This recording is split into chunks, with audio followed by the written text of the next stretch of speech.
we have an epidemic of children from poverty being tracked into special education class because they don't know middle class words and middle class sentence structure and middle class vocabulary. I said ain't every other word. I didn't know when to say gone or went or how people know when to say seen or saw. I didn't know I wasn't speaking middle class sentence structure, but I knew my whole life that people couldn't hear me. And the Right. kinds of schools that we went to were those schools where your teachers are underprepared very often. Your luxury to actually to let all the noise of poverty stop. Poverty doesn't stop at the door. So you've got, Right. dang, our lights are going to be shut off tonight. My mom's crying because we've got an eviction notice. My dad, he's worked 12 hours and we still can't pay the rent. That noise all comes in with you.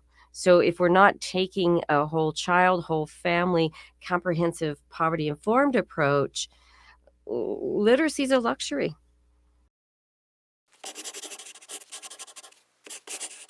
My teachers would just send me to the dictionary to go look the words up. Well, learning theory says you don't learn vocabulary that way. You have to be able Right. to dialogue with someone who knows that word, who can use examples and make it relevant and put it in context so that you can move it from short-term memory to long-term memory. And I think a lot of that is a big gap in the schools is middle class examples are used to explain things. Well, everybody knows this. Everybody's been here. No, we haven't. No, we Right.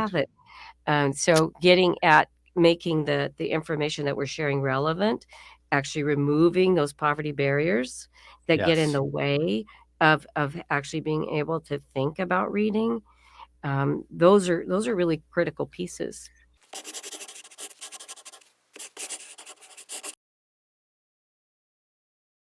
When I got to University of Portland, I met Dr. Bob Fulford, and he was the founder of the communication department, founder of the journalism department. And he said to me, I'd like to help you learn a second language. And I'm like, what? I'm 28. I'm like on welfare with 2 kids, second language not in my cards.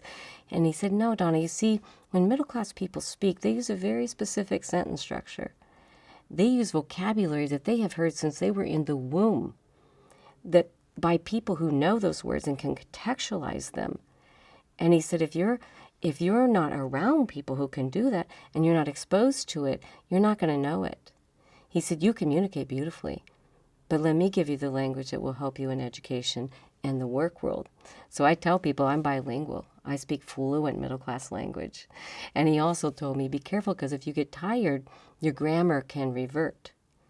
So I was selected to be a Princeton Fellow, and they were sending me to privileged universities to train. And if you Google my name and Wingate, you will hear me say Worser on stage.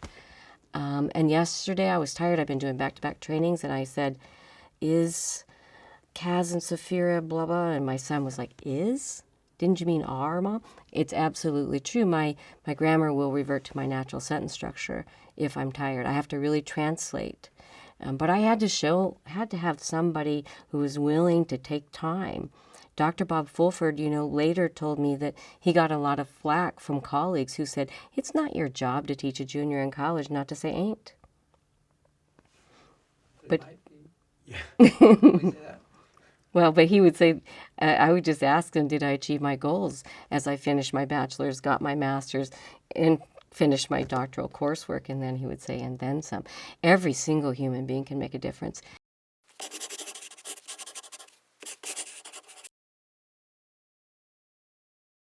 To see people differently. When people come to my institutes, they tell me, I see people differently. I hear Mm. people differently. I talk to people differently, because you have a paradigm shift when you get informed. So I think what you've captured in the sentenced film, which I love, is the humanity and the true barriers that people face. You treated people with dignity and respect, and Thank you you. really let their voices be heard about what does their world look and feel like. And that's the power of that film. It is people who have been impacted by that evil villain poverty who were able to share, I'm just a person. This is what my life looks and feels like. And these are the impacts of not having opportunities. And you can see in so many of the characters portrayed in the film, they're smart people. They're Mm-hmm. really, really smart people. Poverty's not an IQ thing. Uh, I'm not smarter than anyone else. I'm not better than anyone else who lives in that crisis of poverty.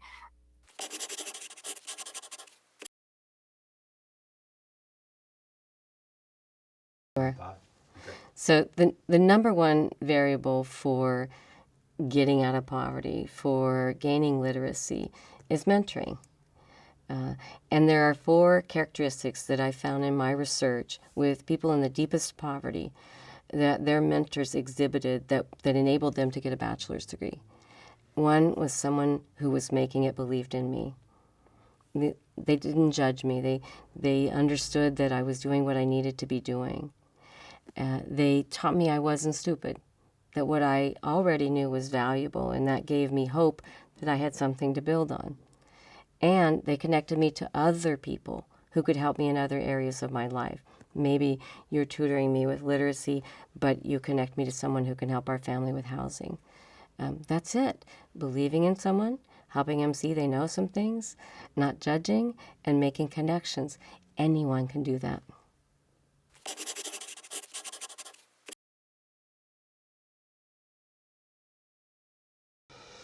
That constant pelting of something's wrong with you, something's wrong with you, something's wrong with you, it steals your hope and your confidence to a point where you just start subsisting. You're not existing. It's not about what will I do tomorrow. It's like, how do I get through the day? So there was this psychological study where they built 3 wooden boxes and they put a maze in the box, and the mice had to figure out how do you get through the maze to the cheese. In the first box, they bumped into walls, but they got there. Second box, they bumped into walls, and the researchers said, we're going to shock them if they bump into a wall and see how it affects behavior. So they would touch the wall, zap them, knock them down, and it didn't take long before these mice stopped touching the walls. The third box, they said, let's shock them no matter what they do and see how it affects them. So these mice would start out, the floor would shock them, knock them down. The wall would shock them, knock them down. They'd be shocked from above. No matter what they did, they were getting shocked and knocked down. And they discovered these mice would curl into fetal positions, and they would stop trying and die a short distance from cheese. So when people tell me, well, we gave them opportunities and they didn't take it, I say, you got a curled up human being. You got a human being that is so beaten down by that evil villain poverty they can't function. And with those folks, with these folks, I would start with rebuilding the hope. I would start with showing them you're not the problem, poverty is. Your personality and choices are not the problem. You can make choices all day long. You ain't got gas, you ain't getting there. And I do that. I do work with people who are right now in this situation. And it takes me about 90 minutes to change body posture from that shrunken, beaten down, some can't look you in the eye, to realizing that they're not the poverty. I help people separate themselves from the poverty.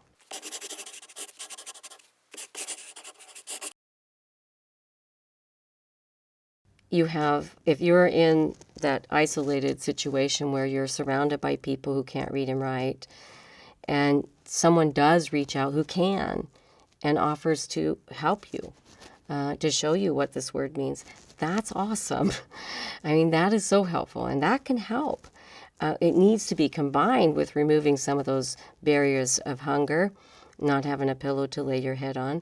Maslow was kind of right. we need to have our fundamental human needs met to self-actualize. So one person can make a huge difference. A person who's tied to other organizations that can remove poverty barriers can change generational poverty.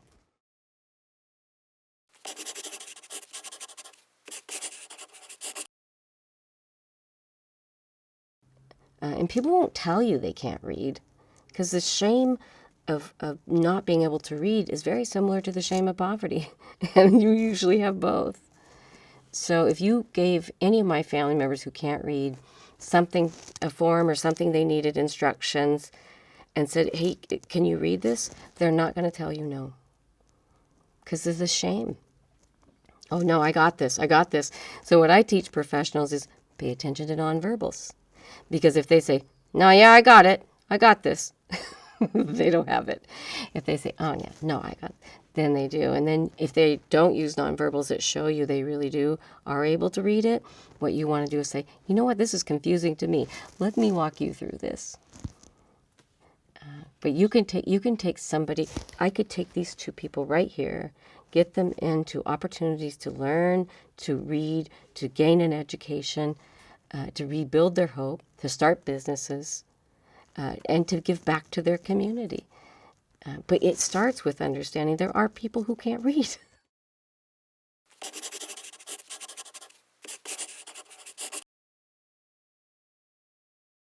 Yeah, I often get asked the question, should we help children or should we, the little kids, or should we help the high schoolers?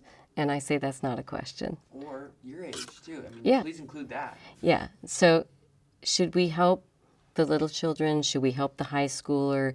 Should we focus on adults, which most community college students are over the age of 25 and parenting right now? You've got a lot of parents who are going back to school trying to get a skill or an education so that they can take care of their families.